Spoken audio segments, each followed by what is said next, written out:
Bullies mocked a black girl battling cancer until they discovered her father was a Navy SEAL. The hallway was crowded that morning, just like every other day at Westbrook High. Lockers slammed, sneakers squeaked across the floor, and voices rose in the restless chorus of teenagers between classes. The smell of fresh notebooks, cheap cafeteria food, and the faint tang of cleaning supplies filled the air. Students leaned against lockers, laughed in groups, and scrolled on their phones. For most, it was just another ordinary day, but for Amara Johnson, the hallways of her school had never felt like a safe place. She walked quietly, her shoulders straight but her head lowered slightly as if the floor tiles could offer her some kind of shield. The bright fluorescent lights above reflected off her bald scalp, a constant reminder to everyone who looked at her that she was not like them. That she was fighting a battle none of them could understand. Amara's cancer treatments had stripped her hair, drained her body, and tested her spirit in ways she never thought possible. Every night she fell asleep wondering if she would wake up with enough strength to face the next morning. But no matter how heavy her body felt, she got up, put on her blue shirt, slipped into her jeans, and told herself, "Walk like you belong, even if they don't want you here." As she moved through the crowd, she felt the stares. Some students whispered behind their hands, others looked at her with pity. But the worst were the ones who laughed. That laughter cut deeper than any needle at the hospital. She could ignore whispers. She could brush aside pity. But mockery had a way of echoing in her mind even when she lay in bed alone. And then came the two boys who never missed their chance. "Hey, cue ball," one of them shouted, his voice loud enough to silence half the hallway. He was tall, broad-shouldered, with the easy confidence of someone who had always been told he mattered. His name was Ryan, one of the school's star athletes, wearing his red varsity jacket like it was a crown. Beside him stood his closest friend, Marcus, another athlete, another boy whose laughter seemed sharper when aimed at someone weaker. He pointed at Amara, smirking. "Don't slip on the shine from her head, man. Someone grabbed the mop." The hallway roared with laughter.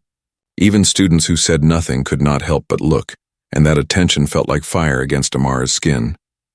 She stopped in her tracks, her hands gripping the straps of her backpack so tightly her knuckles turned pale. For a moment she considered running, disappearing into the bathroom until the sting of their words passed.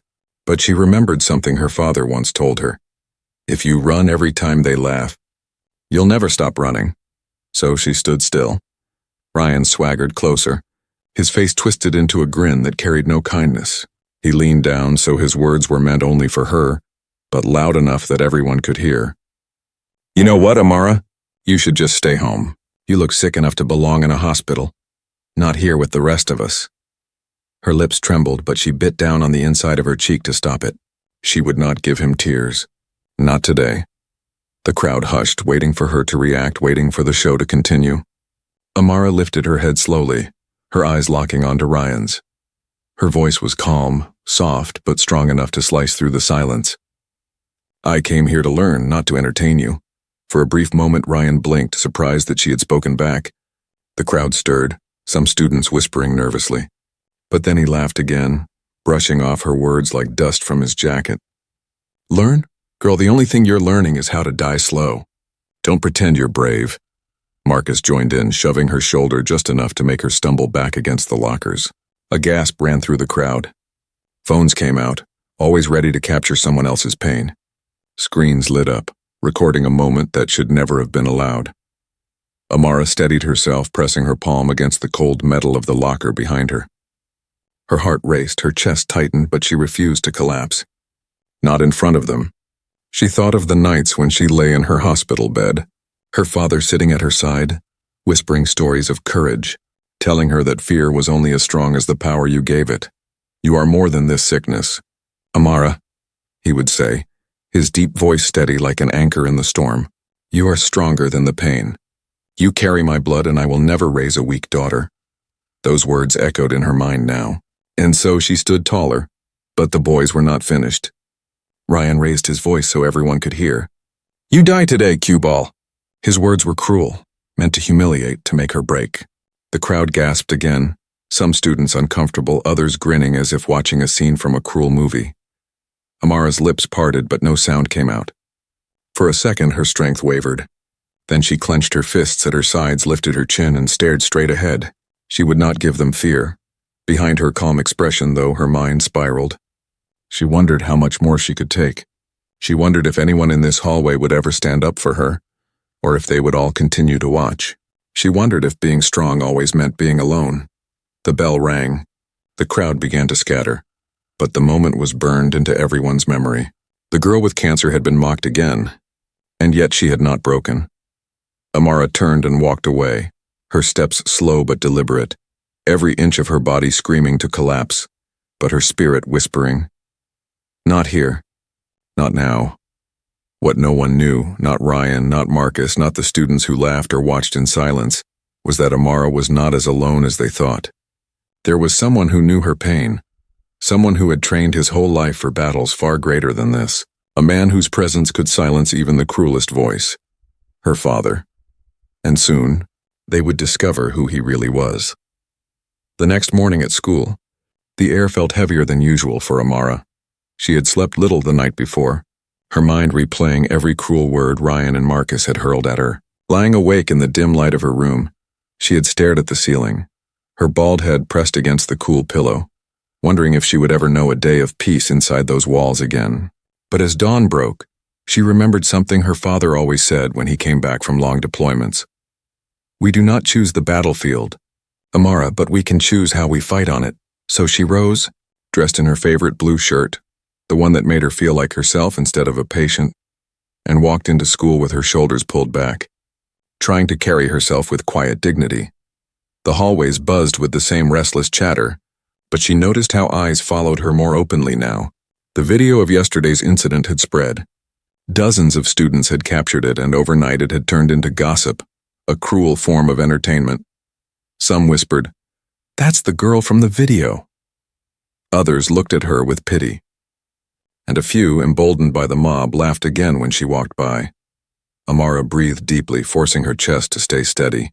Silent strength, she told herself. Walk forward. Keep walking. In her first class, she sat in the back, her notebook spread neatly before her.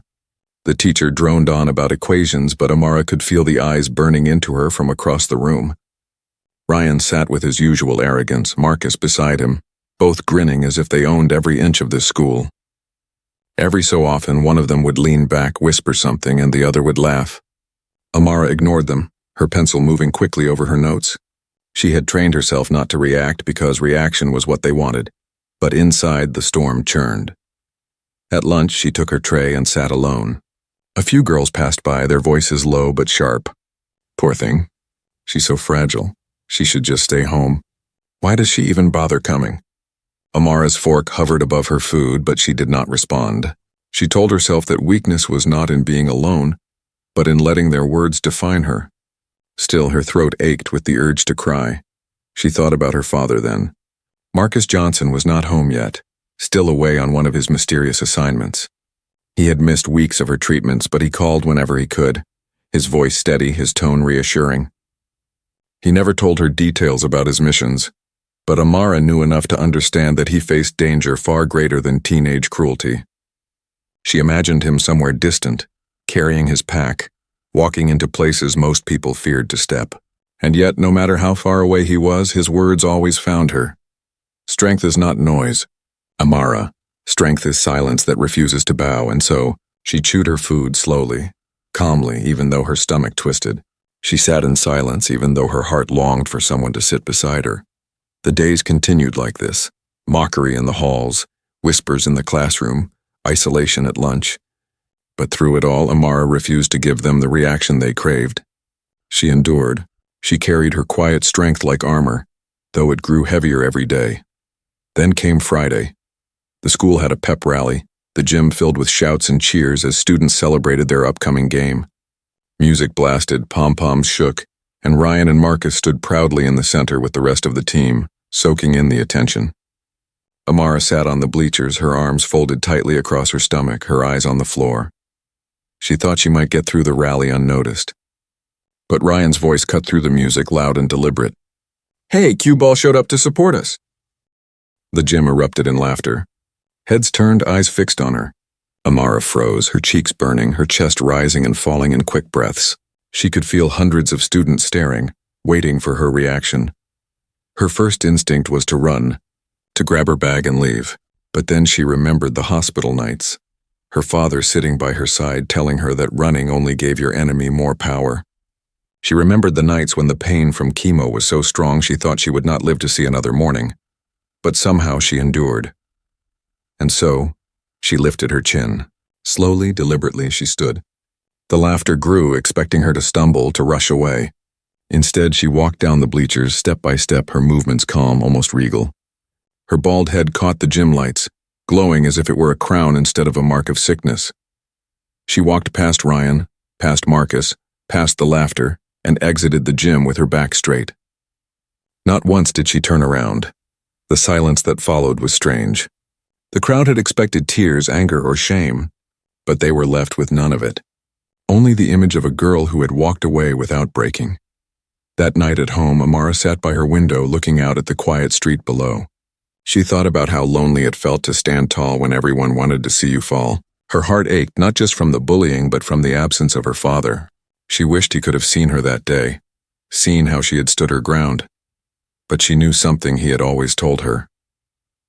Sometimes, the strongest battles are fought when no one is watching, but that doesn't make them any less important. She whispered those words to herself, her voice steady in the stillness of her room. And though tears finally slid down her cheeks, they were not tears of defeat. They were tears of someone who had endured one more day without letting the cruelty define her. Amara did not know it yet, but her silent strength had begun to make an impact. Some students who had once laughed now looked at her with a flicker of shame. A few who had stayed silent began to question their silence. And Ryan and Marcus, though still arrogant, had started to notice that no matter what they did, Amara did not break. The storm inside her raged, but on the outside she remained unshaken, and somewhere far away, her father Marcus prepared to return home, a man forged in battle, carrying lessons of discipline and courage soon to step into his daughter's world. The bullies thought they had power. They had no idea the kind of strength they were about to face. Amara walked home that Friday after school with her backpack pressing heavily against her shoulders, not because of books but because of everything else she carried. Fear, shame, exhaustion, and yet a small ember of pride that she had not broken. Each step on the cracked sidewalk echoed her determination. She had become used to the rhythm of walking alone, the whispers of kids fading behind her, the sound of her own steady breathing reminding her that she was still here, still alive, still fighting. Her neighborhood looked ordinary to anyone passing by. Rows of modest houses with trimmed lawns, bicycles lying on driveways, dogs barking at mailmen. But to Amara, her little brick house at the corner was more than just a home.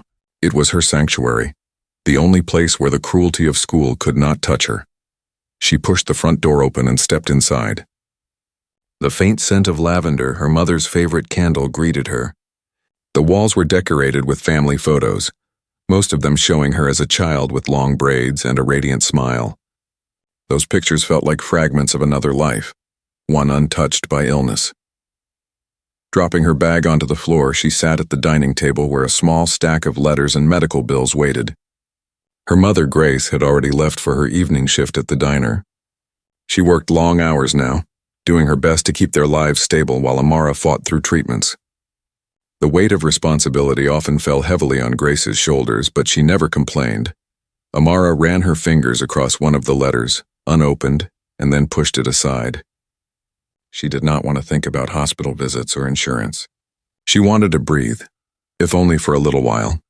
She poured herself a glass of water and carried it to the window, staring out at the fading sky. Her chest tightened with the memory of Ryan's voice in the gym. Cue ball showed up to support us. It rang in her ears as if it had been carved into her. Her lips trembled and she let herself cry this time. Tears slipped down her cheeks silently, soaking into her shirt. At school she had to be strong. At home she could let go. When the sobs finally slowed, she reached into the drawer of the side table. Inside was a small wooden box her father had given her before leaving for his last deployment. She opened it carefully as if it contained treasure. Inside were letters, short notes he had written to her over the years, often before leaving on missions. She unfolded one of them. His handwriting was sharp, neat, and steady. Amara, the world will try to break you. Some will do it with weapons, others with words. Remember, neither can destroy you unless you let them inside your spirit. You carry my blood, and that means you carry strength that even you have not discovered yet. Hold your head high no matter what they say. Love, Dad." Her tears fell harder, not from sadness, but from the ache of missing him. She whispered to the empty room, "I wish you were here today." What no one at school knew, what none of her classmates could possibly imagine, was that her father was not an ordinary man. Marcus Johnson was a Navy SEAL, a man who had lived through battles that never made it to the evening news, a man who had survived in deserts and oceans, who had seen fear in its rawest form and refused to bow to it. To Amara, he was more than a soldier. He was a living reminder that strength did not come from size or cruelty, but from resilience, focus, and love. Amara remembered one night in the hospital when the chemo made her so weak she could not lift her head. She had cried, begging for the pain to stop. Her father had sat beside her, holding her hand, his face steady but his eyes glistening. He told her about a time during training when he was pushed to his limits. No food, no rest, forced to keep moving through freezing water while his body screamed for relief. "I wanted to quit," he told her softly. But quitting wasn't an option. So I told myself, just one more step, just one more breath. And you know what? Those small steps became survival. That's how you fight battles too big to win in one strike. You take them one breath at a time. You're stronger than you know, Amara. That memory had carried her through many sleepless nights. Now, alone in the house, she whispered those words to herself again. One more step. One more breath, but at school no one knew this side of her life. To them, she was just the bald girl with cancer, the easy target, the quiet student who never fought back. None of them knew that every ounce of her silence was borrowed strength from a man they could never comprehend. The next Monday, the bullying grew worse. Ryan and Marcus seemed emboldened by the crowd's laughter. In the hall, Ryan blocked her path with his arm against the locker, smirking. "Still coming to school, huh? You don't get tired of embarrassing yourself?" Amara met his eyes without flinching. "Do I look embarrassed to you?" He chuckled, leaning closer. "You look pathetic. You should just give up." Marcus shoved her backpack as she tried to walk past, sending her stumbling. The crowd around them laughed again. Amara steadied herself, her fists clenched at her sides. She wanted to shout back, to tell them she was stronger than they could ever imagine, but she swallowed the words. Silence was her shield. She straightened, walked forward, and refused to turn back. Behind her, the laughter grew. But somewhere in that crowd, one or two students looked uneasy. They were beginning to see what others ignored, that Amara did not fight with fists or words, but with something harder to break. At home that evening, Amara sat at her desk, staring at her homework. Her pencil hovered over the page, unmoving. She could not focus. She kept thinking of Ryan's words. "You should just give up." Her chest tightened, fear creeping in. For a moment she wondered if he was right. If maybe giving up would be easier. Then her phone buzzed. A message lit up the screen. It was from her father. "Coming home soon. Stay strong. I'm proud of you." Her eyes filled with tears again, but this time they carried hope. The words were simple, but they felt like armor sliding over her heart. Soon he would be here, and soon the boys who thought she was powerless would discover the truth. For now, she kept the secret close to her chest. They saw only a fragile girl, but she carried something they could not see. The blood of a warrior, the lessons of survival, the love of a father who had faced the impossible and won. Amara was not just fighting cancer. She was fighting ignorance, cruelty, and fear. And though the battle was far from over, her spirit remained unbroken, because her secret was strength. And one day that strength would change everything. The week that followed felt endless for Amara. She moved through her days with the same quiet determination, ignoring the whispers, the laughter, and the sharp glances that trailed behind her. She had grown skilled at pretending she did not hear the taunts, at masking the ache in her chest with a steady expression. Every morning she told herself she only needed to get through one more day, one more class, one more hallway. But on Thursday, the storm she had been silently enduring finally broke open.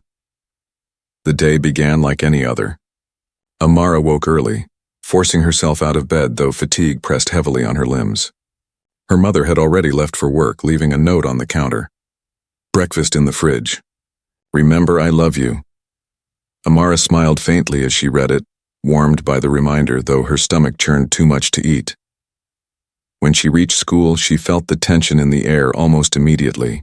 Ryan and Marcus lingered at the entrance, laughing with a group of friends.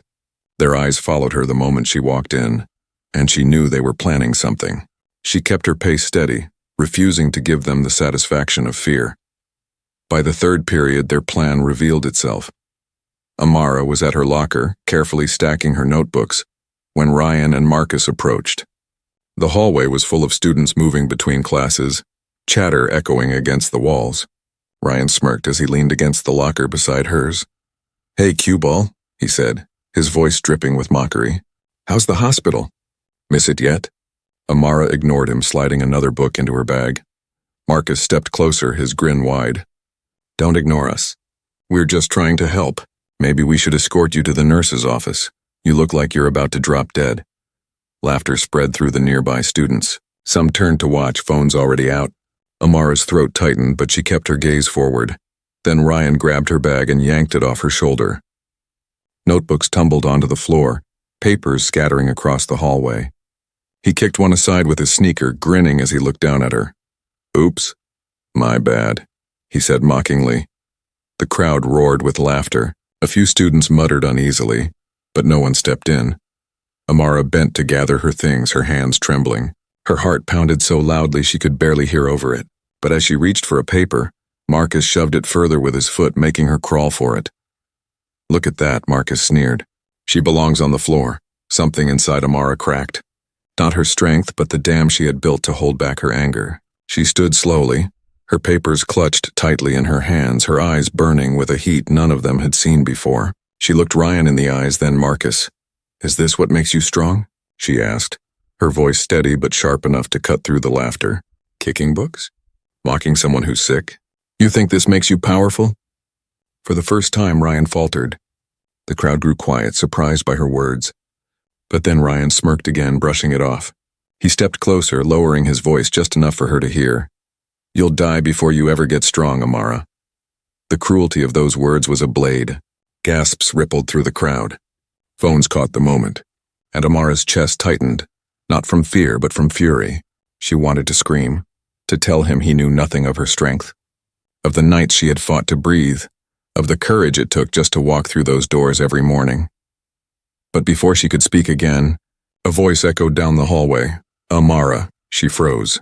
That voice was deep, steady, familiar in a way that rooted her to the spot. She turned slowly, her breath catching in her throat. At the end of the hallway stood her father. Marcus Johnson had returned. He wore no uniform, just simple jeans and a dark jacket, but the weight of his presence was unmistakable. His frame was solid, his posture commanding, his eyes sharp as they swept over the scene before him. The hallway fell into silence as students turned to look at him. Even those who did not know who he was felt something shift in the air. Ryan stepped back instinctively, confusion flickering across his face. "Who's this?" he muttered, though his voice carried less confidence now. Marcus walked forward, each step calm but deliberate, his boots echoing against the floor. His gaze never left his daughter. When he reached her side, he placed a hand gently on her shoulder. "You all right?" he asked softly. Amara's throat tightened. She nodded, unable to speak past the lump of relief rising inside her. Marcus then turned his attention to Ryan and Marcus. His eyes narrowed slightly, but his voice remained calm, almost quiet. Yet that quietness carried more weight than any shout could. "You think you're strong because you pick on my daughter?" he asked. His tone was not angry. It was controlled, measured, the kind of voice that made every word feel dangerous. Ryan shifted uneasily. Marcus, the other bully, crossed his arms but did not meet the man's gaze. "This ends now," Marcus said simply. No threats, no shouting, just finality. The hallway was silent, the crowd holding its breath. Even the students who had laughed moments before now looked uneasy, sensing the gravity of the moment.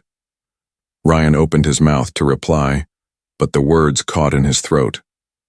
For the first time, he felt powerless, not because of fists, but because of presence. Marcus stepped closer, his eyes locked onto Ryan's.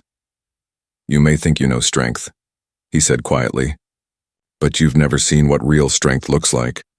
Ryan swallowed hard, his confidence crumbling. Amara stood tall beside her father, her heart swelling with a mixture of pride and relief. For the first time, she was not alone. For the first time, the bullies faced someone who understood battles far greater than school hallways. The bell rang, breaking the silence. Students scattered quickly, whispering about what they had just witnessed. Ryan and Marcus backed away, their smirks gone, their arrogance shaken. Amara looked up at her father, tears welling in her eyes. "You came home," she whispered. He smiled faintly, brushing a tear from her cheek. "Of course I did, and I'm never letting anyone hurt you again." For the first time in a long time, Amara felt safe. But what neither she nor the bullies knew yet was that this moment was only the beginning, because Marcus Johnson, the Navy SEAL, had not just come home to protect his daughter. He had come home to teach everyone at that school what courage truly meant. The air in the hallway felt different after Marcus Johnson arrived. The same space that had been filled with cruel laughter and jeering moments earlier now held a heavy silence. Students who had stayed behind stood frozen, unsure whether to leave or to stay and witness what felt like a moment larger than their small world of teenage drama.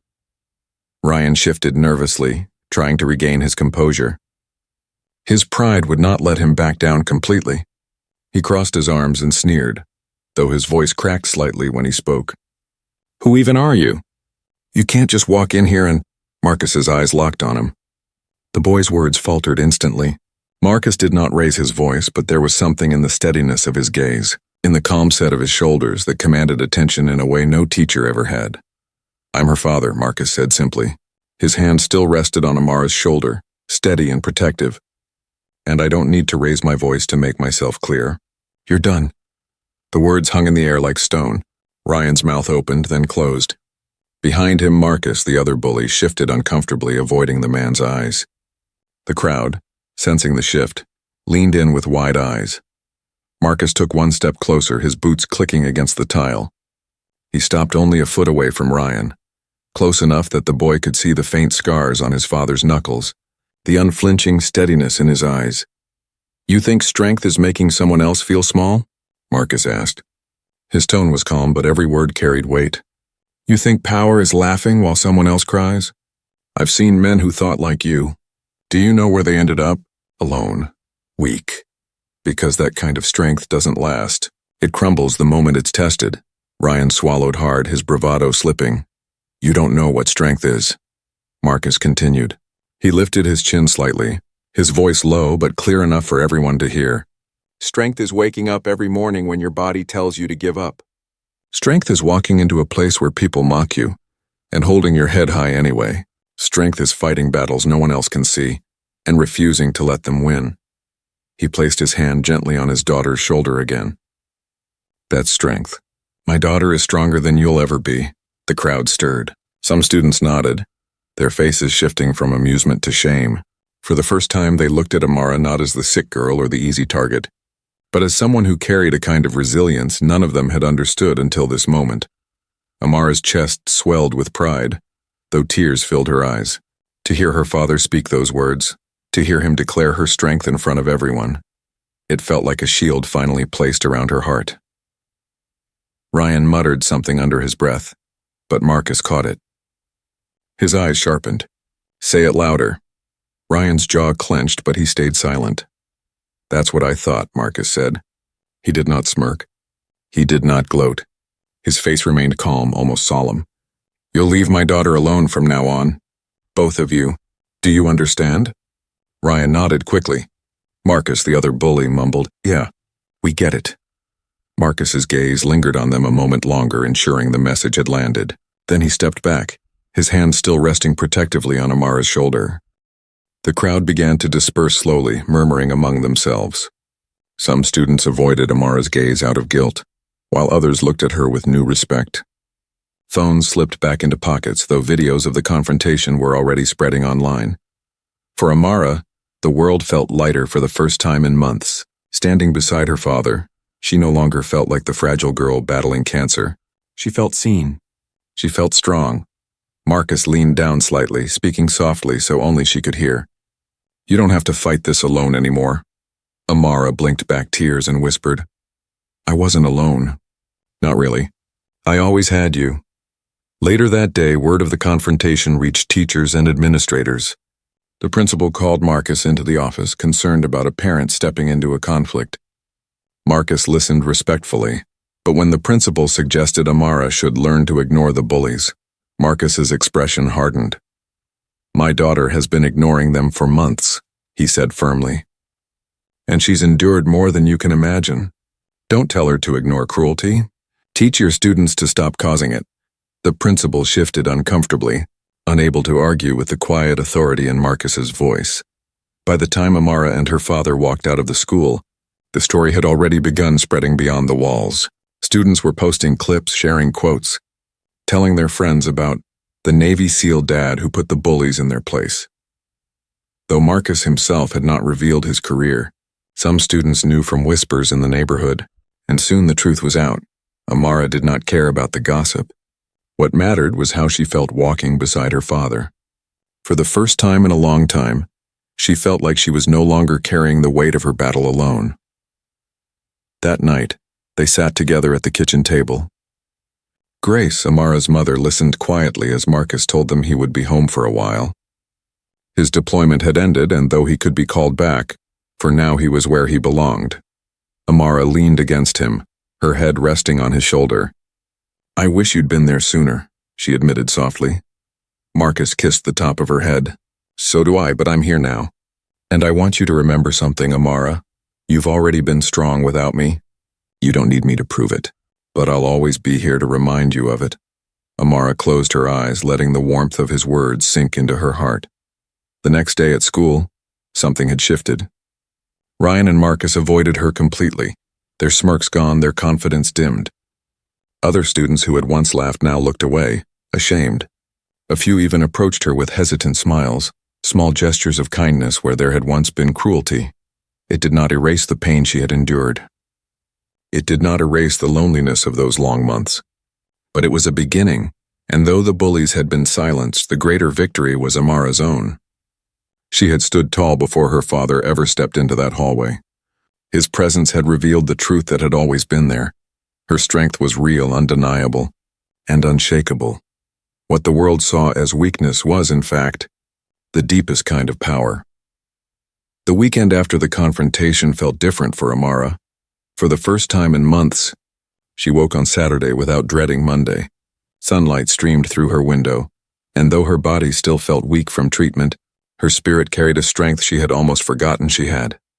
Her father spent most of the weekend with her, filling the house with the kind of quiet comfort she had long missed. They cooked together, watched old movies, and even sat in silence, just grateful to share space again. Marcus rarely spoke of his work, but Amara did not need details to know what kind of man he was. She could see it in his steady posture, in the calm way he carried himself, in the way even silence seemed to have weight when he was around. By Sunday night, Amara sat at her desk, her textbooks open but her mind elsewhere. She thought about the hallway, about the way Ryan's smirk had faltered, about the way the students had stared in silence as her father declared her strength. She thought about how for months she had carried that strength quietly, refusing to break even when cruelty pressed down on her. For so long she had believed silence was enough, but now she wondered, maybe it was time to speak. Monday arrived, and with it the cautious stares of her classmates. The whispers began the moment she walked into the building. Some were curious, some impressed, others embarrassed. A few tried to smile at her, unsure if she would accept their gestures. Ryan and Marcus, the once proud bullies, stayed far from her path. When she passed them in the hall, they looked away quickly, no trace of mockery left in their eyes. Amara walked with her head high, her backpack secure on her shoulders. For the first time, she did not feel like the hallway was a battlefield. It was still filled with noise, still crowded, but the sharp sting of ridicule had dulled.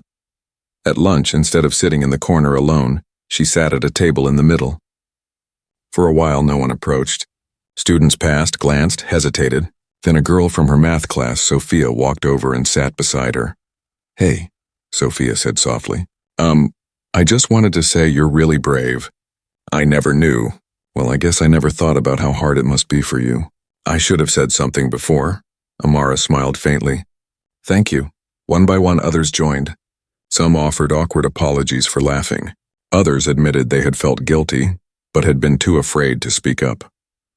Amara listened quietly, her calm presence encouraging honesty. She did not judge them. She simply nodded, grateful that silence was finally breaking. By the end of the week, something remarkable happened. A teacher approached her in class and asked if she would be willing to speak at the upcoming school assembly. The principal had heard about her story and believed her voice could inspire others. Amara hesitated. Speaking in front of hundreds of students terrified her. She had always been the quiet one, the one who endured silently. But then she thought of her father's words. Strength is not noise, Amara, but sometimes silence must give way to truth. She agreed. The day of the assembly arrived. The gymnasium was packed just like the pep rally weeks earlier, but this time the air carried a different energy. Students whispered in anticipation. Teachers lined the edges, curious to hear what she would say. Amara stood backstage, her hands trembling slightly. She wore a simple dress, her bald head uncovered, no longer hidden by scarves. She wanted them to see her as she was, without shame. Her father stood nearby, giving her an encouraging nod. "You've already lived through battles harder than this," he whispered. "This is just words, and words can change people." She took a deep breath and stepped onto the stage.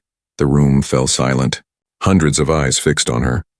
Her heart pounded, but she steadied herself, remembering every night she had endured in the hospital, every cruel word in the hallway, every moment she had refused to break. She began softly, her voice clear but gentle. "Most of you know who I am. You've seen me in the hallways. Some of you have laughed at me. Some have whispered. Some have said nothing at all. I don't blame you. I used to think silence was strength too." The audience shifted, uneasy. "I lost my hair because of cancer. I lost friends because of fear. I lost the feeling of being normal. But what I didn't lose, what I'll never lose, is my strength. You see, every day I wake up and choose to walk into this building even when I know people will laugh.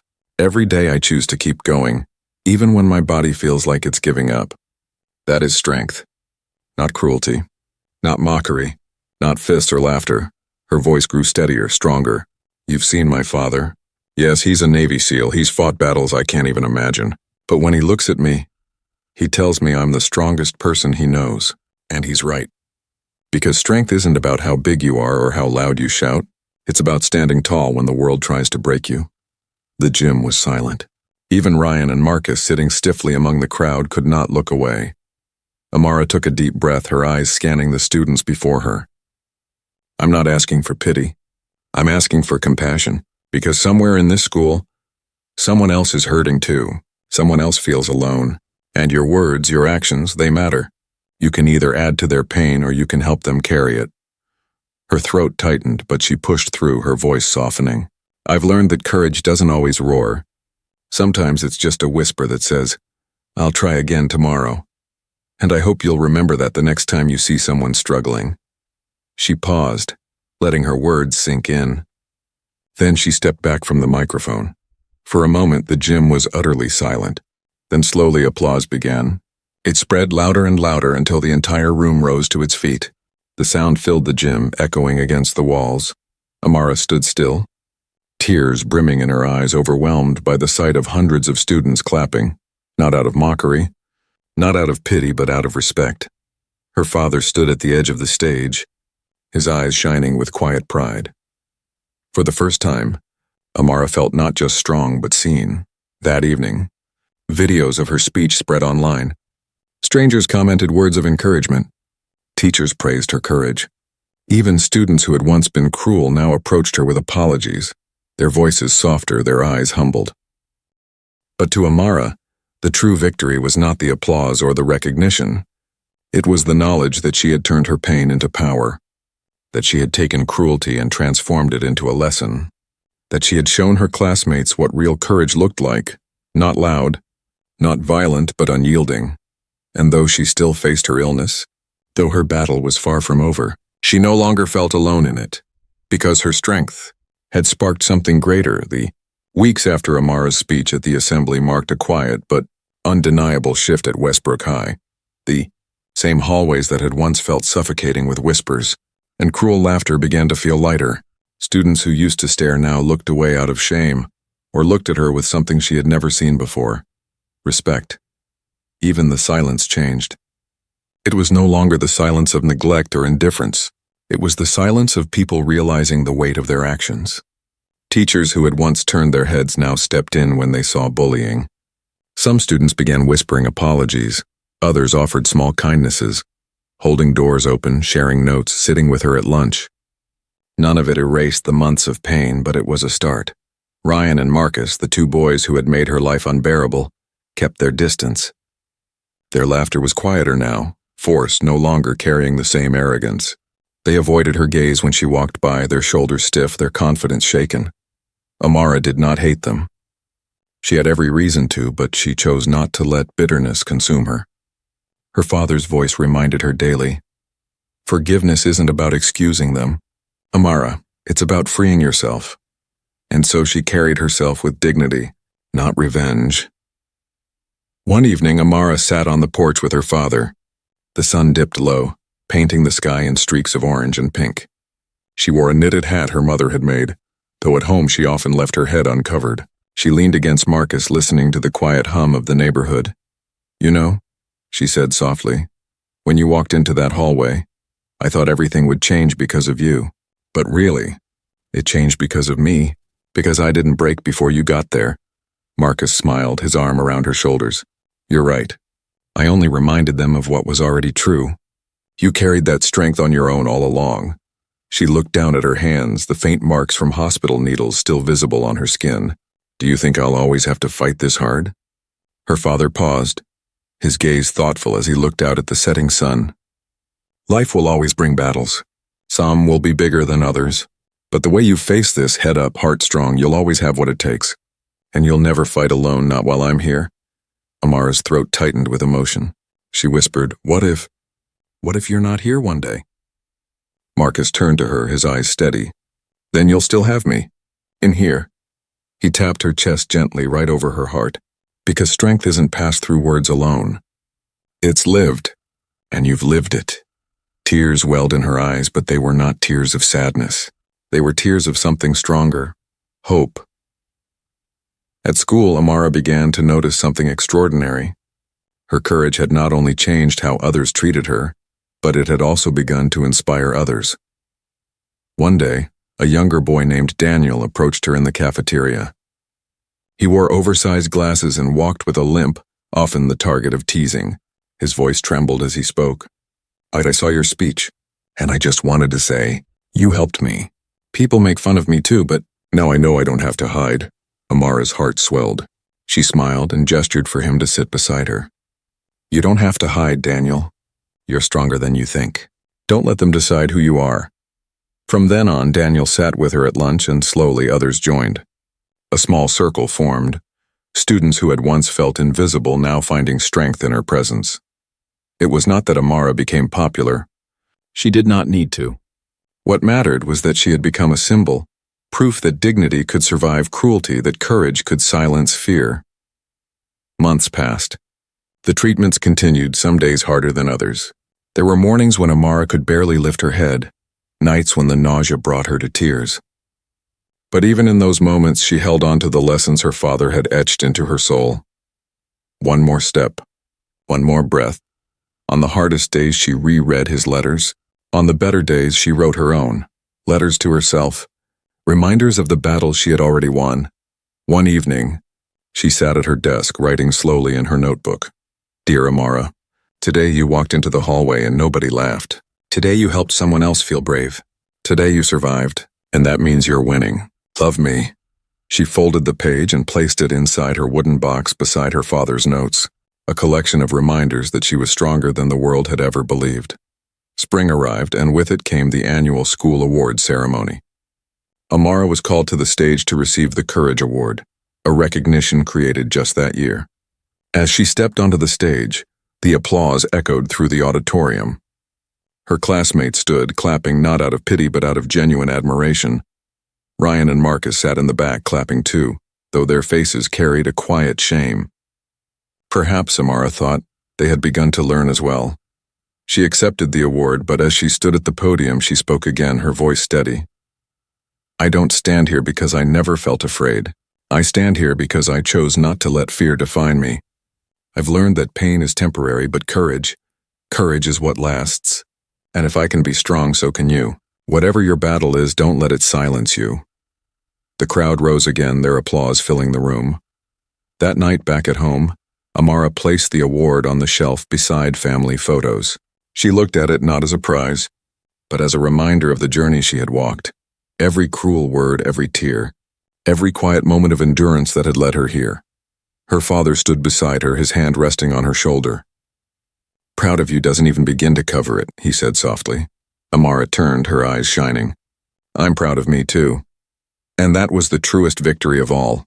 Life did not suddenly become easy. The treatments continued, the uncertainty lingered, and challenges remained. But Amara no longer faced them as the girl mocked in the hallway. She faced them as the girl who had risen above cruelty, who had turned her pain into power, who had inspired others to find their courage. She was not just the daughter of a Navy SEAL. She was a warrior in her own right. And every time she stepped into those hallways, every time she stood before her classmates, she carried herself with the unshakable truth her father had taught her. Real strength is not in fists or cruelty. Real strength is in endurance, in compassion, in refusing to bow to fear. Amara Johnson, once mocked, once underestimated, had become a living example of that truth. And no one would ever forget it.